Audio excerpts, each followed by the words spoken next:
When does it make sense to work with a financial planner, and does it even make sense? That's what we're going to work through in today's video. As a reminder, I'm a financial planner. My name's Ari Taubleib, and I help people retire early. At least know when are they in a position to be financially free. So even if you still love work, great, keep doing it. But if you say, you know what, I've had enough, or I want to switch careers, or I'm ready for a life change, when are you in a position to do it? That's what I help people with. And so hopping right into today's topic, when does it make sense to work with a planner, and does it even make sense? It depends on a few things. Now, what does financial planning even mean? What does it look like when you work with a planner? Now, you might not have a planner right now, or you might have an advisor or a planner. They're interchangeable words. And the first thing that people often come to us with is either concerns over their current advisor and the way that their money is being managed, or they say, hey, I like my planner. They're nice, but I don't know if I'm missing something. Is there something that they should be considering that I don't even know about? Now, it's not your fault. How could you know if there is? You're busy working in your field in the same way that they're busy working in their field. And so what we want to work through is, do you need a planner? Does it make sense? And is there excessive value that could be provided that far outweighs any fee? That's really what we're looking at when it comes to should you hire a planner or not. Is the value greatly outweighing the fee that's being charged? So to start, there's a few things that we look at to understand if it makes sense for your situation. Now, at the very beginning, before we walk into the 4 different points that we look at as a firm on whether or not it makes sense to hire a planner and if they can add value for your situation, is don't just hire a planner because they're nice. Now, not that you ever would, but what we first want to know is there's a lot of planners out there that are very intelligent, but do you enjoy speaking with them? Financial planning should not be this daunting meeting once or twice a year. It should be in a meeting that's fun because you're talking about your goals and what you care about most. And yes, you're going over the investments and tax strategy and estate planning and insurance and everything in between. But you are also talking about what you care about most. It's not the money we care about. It's the money that allows us to create the lifestyle that you care about. So how can you align your money with what's most important to you? That's what we care about. And so to start, yes, find out, is your planner a fiduciary?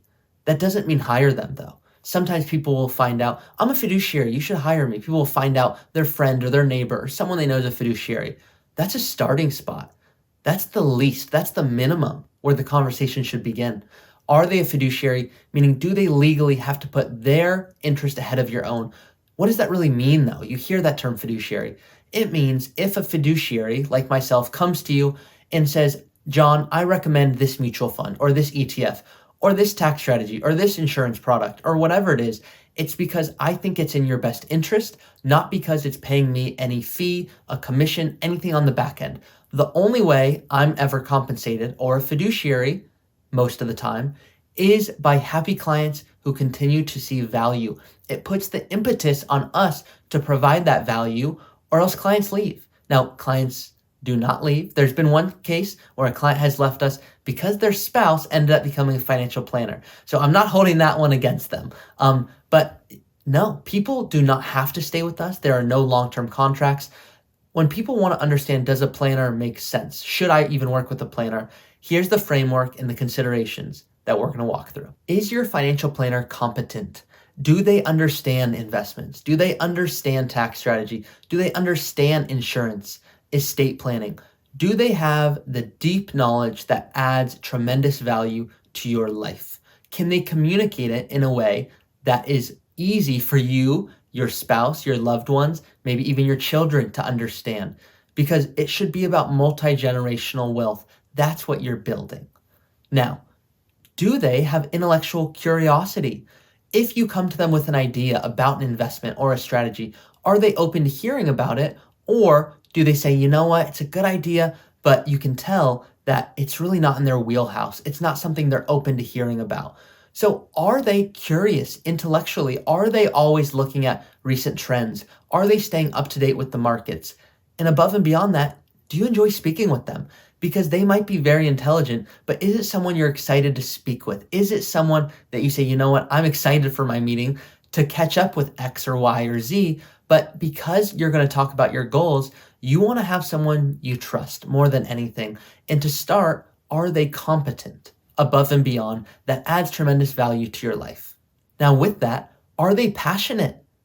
Going along with the intellectual curiosity, are they passionate about financial planning? What do they like about it? Ask them, what do you find interesting about money? If their answer is, I like to have a lot of it, okay, maybe not the best fit. If their answer is, I love money because it allows people to live their financial goals, it takes numbers from a spreadsheet and puts them into real life and actions and attainable goals, it's going to be a different feeling that you're going to get. So ask them, what do you love about financial planning and money in general? The second reason it may make sense to hire a planner is if it's convenient. If you are busy and you say, you know what, I know my finances are very important to my lifelong success and my values as a person for my family, well, then great. You might recognize that your time is better spent focusing on what you care about most financially and non-financially. What is the convenience that comes with having a financial planner? Yes, of course, you want to make sure you're doing the best that you can from the investment, from a tax standpoint, from an income standpoint. You want to maximize that, of course. But you also want to look at how much time does it take to really look at investments, taxes, income, insurance, and do you enjoy it? Would it be more convenient, or could you pay for the value so you don't have to worry about it? Do you want to be in retirement looking at spreadsheets and price to earnings ratios and tax law and legislation? Do you enjoy that? If you do, great. There still might be other reasons to hire a planner. But if you don't, well, then it might be a great reason to reach out to a planner, because paying for that convenience, the value there is, yes, financial, but also non-financial, which you cannot quantify. What is the value of spending time with your children? What is the value of taking time to go travel so you don't have to watch the market? You know that you're getting a monthly check because your investments are set up properly. What is the value of being able to call a planner and saying, hey, what's happening with the markets right now and how does that impact my plan? So that's another reason to consider hiring a planner. The third reason to consider hiring a financial planner is coordination. If you have a tax preparer, if you have an insurance agent, if you have an estate planner, oftentimes there is so much fancy lingo that goes around that makes it difficult to understand where you're at. Do you have the right policy? Are you overpaying for tax preparation? Are you receiving the services that you should, and are you paying any extra? Having a planner helps with the coordination because they are coordinating directly with your tax planner, directly with your estate planner, with your insurance agent to determine what's best for you. It's one thing for you to connect with them. It's another thing for your planner who understands you to connect with them. They can communicate in a way that really makes sure nothing gets left behind. Make sure that there's no I's that aren't dotted and no T's that aren't crossed. And so when it comes to financial planning, coordination falls in that convenience category, but it's also so much more.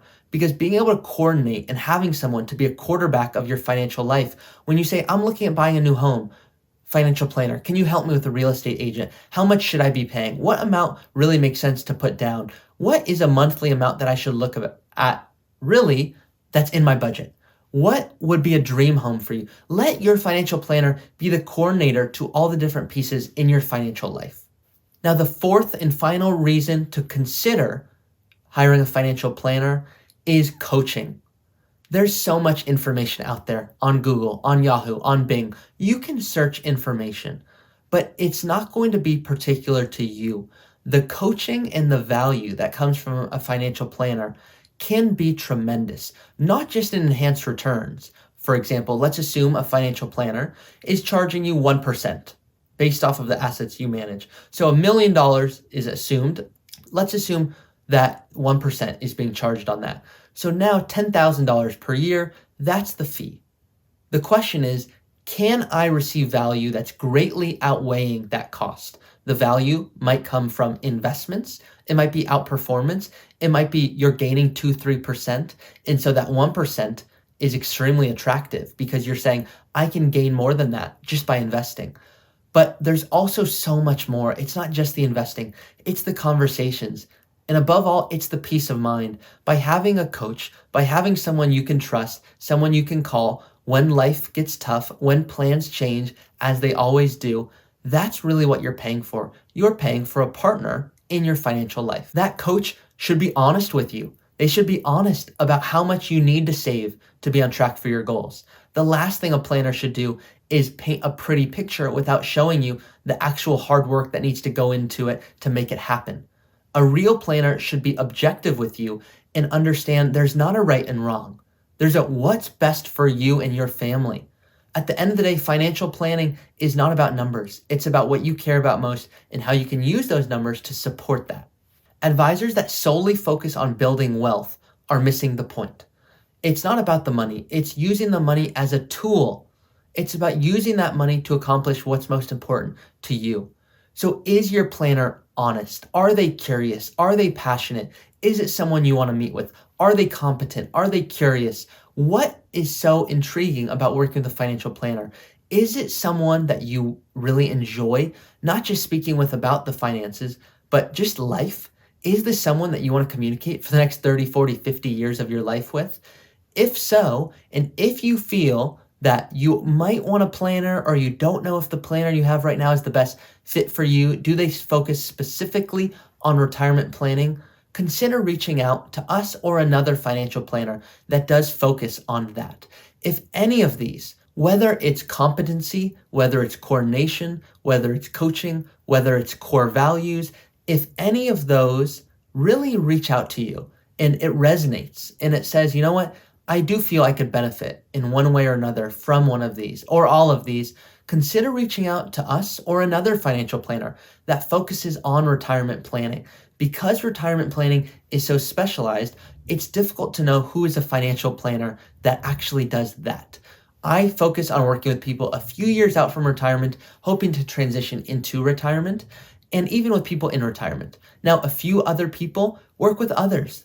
They don't specialize in that. And to others, I say, wonderful, I'm not the best fit for you. If you are 20, 30 years away, I might not be the best fit. If you are looking for a retirement plan, either myself or another advisor at the firm would be happy to entertain the conversation to just see if we can help. So when you're thinking about, does a financial planner make sense, work through these considerations, and if any do resonate with you, that's an inclination. It may make sense to have a conversation. So that's it for today's video. If it's been helpful, please share it with someone. Please like this video, comment, and as always, subscribe for more content like this.